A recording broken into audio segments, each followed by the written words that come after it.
Alors, une fois qu'on a vu la définition d'une variable aléatoire, de son espérance, de sa variance, on peut se demander ce qui se passe quand on regarde un couple de variables aléatoires.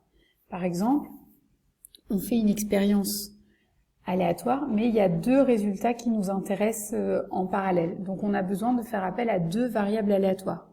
Et puis ce qui nous intéresse, c'est pas seulement comment se comporte chacune des variables dans leur coin, entre guillemets, c'est de regarder comment se comportent les deux variables ensemble.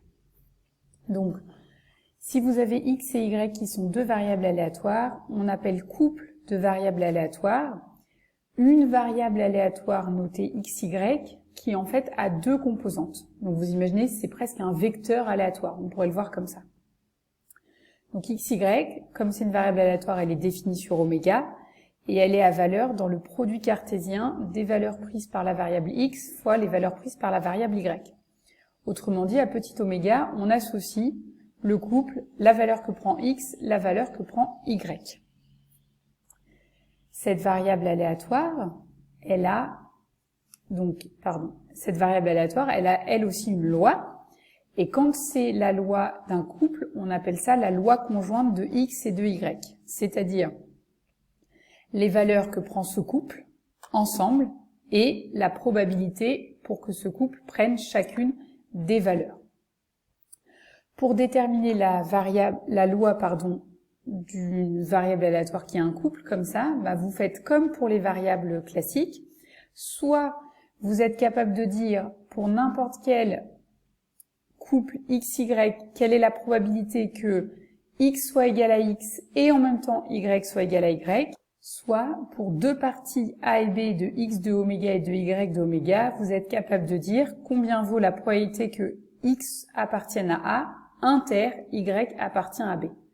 Donc c'est comme pour les variables aléatoires simples, entre guillemets, soit vous donnez la probabilité d'appartenir à un ensemble, soit d'être égal à une valeur particulière de cet ensemble.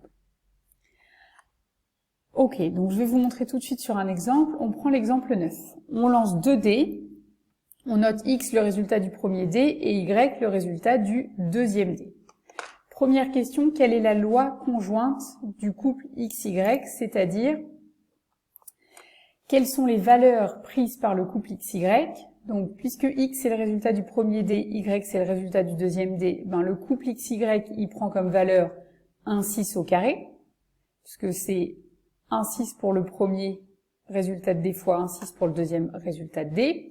Et pour tout couple xy appartenant à 1, 6 au carré, la probabilité que x soit égal à x et que y soit égal à y, c'est 1 sur 36, puisqu'il y a 36 résultats possibles, 6 au carré, et donc chacun de ces résultats a une probabilité 1 sur 36 d'arriver.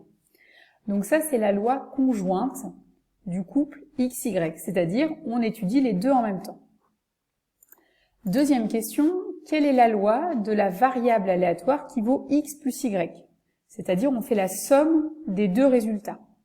Alors là, puisqu'on additionne deux variables aléatoires, qui prennent toutes les deux leurs valeurs entre 1 et 6, et la somme, S, elle prend ses valeurs entre 2 et 12. Donc on doit calculer, pour k compris entre 2 et 12, combien vaut la probabilité que S soit égal à k. Alors, avant de faire la formule générale, je vous montre pour 2 et pour 3. Quand est-ce que la somme est égale à 2? Il n'y a pas beaucoup de possibilités, c'est quand x est égal à 1 et en même temps y est égal à 1. Donc, c'est-à-dire, puisqu'on connaît la loi conjointe de xy, 1 sur 36. Ensuite, quand est-ce que la somme vaut 3? Là, c'est un petit peu plus intéressant. Soit c'est x qui vaut 1 et y qui vaut 2, ou, c'est une union, x égale 2 et y égale 1. Cette union-là, c'est une union disjointe, parce que ces deux événements ne peuvent pas arriver en même temps. Donc la probabilité que S soit égal à 3, c'est la somme de ces deux probabilités. Et ensuite, chacune de ces probabilités vaut 1 sur 36, donc on obtient au final une probabilité de 1 sur 18. Alors, je ne vais pas le faire pour toutes les valeurs au cas par cas entre 4 et 12. Par contre, je vais vous montrer comment on fait de façon générale. On se fixe k entre 2 et 12. L'événement S égale K, exactement sur le même schéma qu'ici, je peux le décomposer comme l'union pour i allant de 1 à k-1 de x est égal à i et y est égal à k-i. Comme ça, la somme des deux, c'est-à-dire s, vaut bien petit k. Et puis comme dit précédemment, ces événements-là, x égale i, y égale k-i, ils sont tous incompatibles, parce qu'ils ne peuvent pas arriver en même temps. Donc la probabilité de cette union, ça devient une somme de probabilités. Et là, chacune de ces probabilités, on la connaît, c'est 1 sur 36. Donc comme on fait une somme avec k-1 terme, on obtient k-1 sur 36. Et d'ailleurs, on vérifie, ça marche très bien avec 2 et avec 3. Donc voilà par exemple comment est-ce qu'on utilise une loi conjointe pour déterminer la loi d'une nouvelle variable. Alors pour l'espérance de S, eh bien vous avez deux options. Puisque pour K compris entre 2 et 12, on connaît chacune des probas, eh bien vous vous ramenez à la définition d'une espérance, c'est-à-dire la somme pour K allant de 2 à 12 de K fois la probabilité que S soit égal à K. Soit vous utilisez le fait que l'espérance est linéaire, c'est-à-dire que l'espérance de S, c'est l'espérance de X plus l'espérance de Y, et donc vous calculez les deux espérances séparément. Donc la somme de deux variables aléatoires, vous l'avez déjà rencontrée dans CCP, mais c'est assez classique. Deuxième variable aléatoire qu'on fabrique à partir d'un couple qui est assez classique, c'est le maximum, ou le minimum, ça marche exactement de la même façon. Donc, quelle est la loi de la variable aléatoire m qui vaut le maximum entre la variable x et la variable y? Alors, cette fois, comme on regarde le maximum, eh ben, le maximum, il prend ses valeurs entre 1 et 6. Donc, m de oméga, c'est 1, 6. On essaye de calculer la probabilité que m soit égal à 1.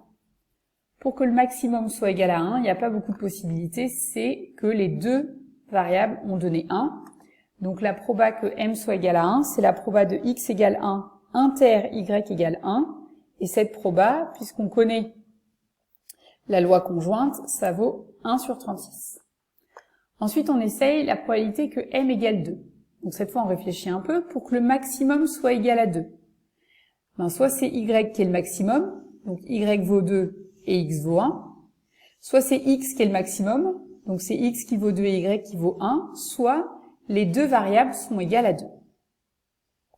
Là, de nouveau, ces trois événements sont incompatibles. Donc, la proba de cette union, c'est la somme des trois probas.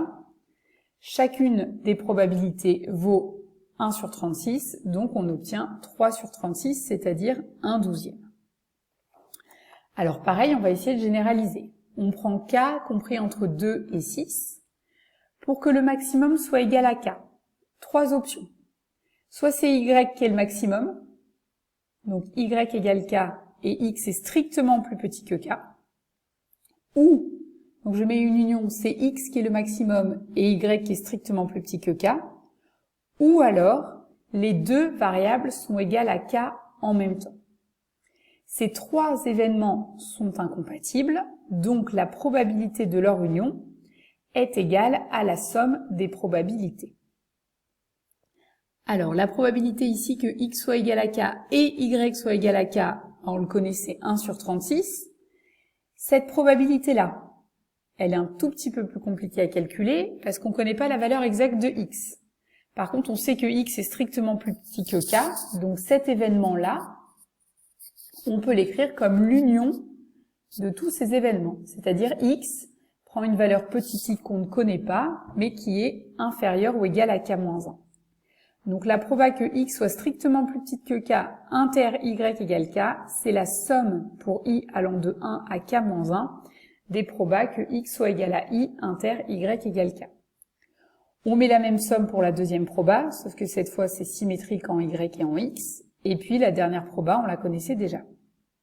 Et donc on obtient, puisque chacune de ces trois probabilités vaut 1 sur 36, on obtient k-1 sur 36 pour la première somme, plus k-1 sur 36 pour la deuxième somme, plus 1 sur 36.